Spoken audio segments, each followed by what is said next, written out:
నమస్తే, welcome to YR TV. నేను తెలంగాణలో పెద్ద ఎత్తున దుమారం రేపుతున్న వత్తినాగులపల్లి భూ కబ్జా ఘటనపై కొత్త అంశాలు తెర మీదకి వస్తున్నాయి.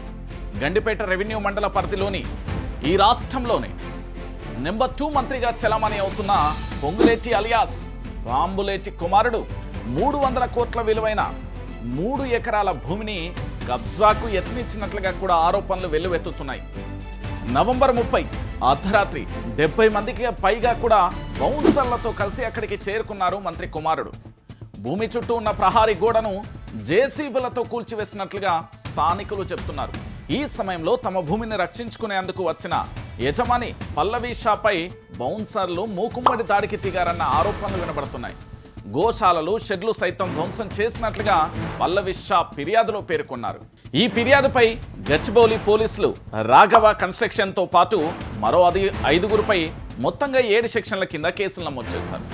ఈ దర్యాప్తులో భాగంగా బౌన్సర్లను అరెస్టు చేసి మంత్రి కుమారుడిపై కూడా కేసు నమోదు చేసేందుకు ఉన్నతాధికారి సిద్ధమైనట్లుగా సమాచారం.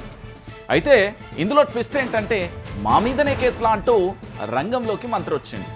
ముఖ్య నేత అయితే అసలు విషయం తెలిసిన వెంటనే సదరు మంత్రి మరో ముఖ్య నేతతో రంగంలోకి దిగారు.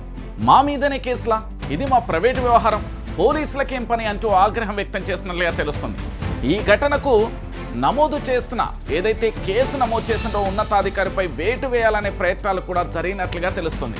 కానీ వ్యవహారం బయటికి పొక్కితే ప్రతిపక్షం గట్టిగా అట్టుడుకుతుందని భావించిన మంత్రి చివరకు చర్యల విషయంలో వెనకడుగు వేశారని ఆయన వర్గాలు చెప్తున్నాయి. పొంగులేటి కుమారుడి వ్యవహార శైలి, భూములపై ఈ తరహా దూకుడుతో కాంగ్రెస్ పార్టీ పెద్దలు కూడా అసంతృప్తి చెందినట్లుగా సమాచారం తెలుస్తుంది. అంత పెద్ద ఘటన గత 4 రోజులుగా బయటికి రాకుండా ప్రభుత్వం అడ్డుకుందనే ప్రయత్నం చేయడం మరింత సంచలనం రేపుతుంది. ఇక గచ్చిబౌలి కేసు నమోదు తర్వాత ఇప్పుడు మొత్తం వ్యవహారం రాజకీయం మరింత వేడెక్కుతున్న పరిస్థితి కూడా కనబడుతుంది. అయితే ఇందులో మరో అంశం ఏంటంటే ప్రతిపక్షానికి ఆయుధమవుతుందనే భయంతో వెనకడుగు వేయడమా, లేదా 4 రోజులుగా వార్త బయటికి రాకుండా అడ్డుకట్టనా? ఈ వ్యవహారం బయటికి పొక్కితే ప్రతిపక్షం పెద్ద ఎత్తున దాడి చేస్తుందని అంచనా వేసిన మంత్రి చివరకు పోలీసులపై చర్యల విషయంలో వెనక్కి తగ్గినట్లుగా తెలుస్తుంది. అయితే ఇదే అంశంపై కాంగ్రెస్ పార్టీ లోపల కూడా అసంతృప్తి వ్యక్తమవుతున్నట్లుగా చర్చ కొనసాగుతుంది. ఈ ఘటన జరిగిన 4 రోజుల తర్వాత విషయం మీడియాకు చేరడం ప్రభుత్వ పెద్దలు అడ్డుకట్టలకు ప్రయత్నాలపై అనేక అనుమానాలు కూడా పెంచుతూ ఉన్నది.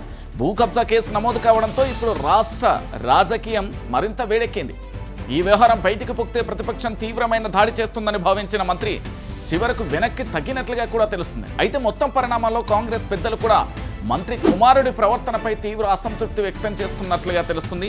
ఇంత పెద్ద ఘటన జరిగినా కూడా 4 రోజులుగా బయటికి రాకుండా ప్రభుత్వం అడ్డుపడుతూ ఉండడంతో మరింత అనుమానాలు కూడా వ్యక్తమవుతున్నాయి. ఇది ప్రస్తుతం మన రాష్ట్రానికి సంబంధించి ముఖ్యమంత్రి నెంబర్ 2 అని చెప్తున్న పొంగులేటి శ్రీనివాసరెడ్డి కుమారుడి యొక్క తతంగం.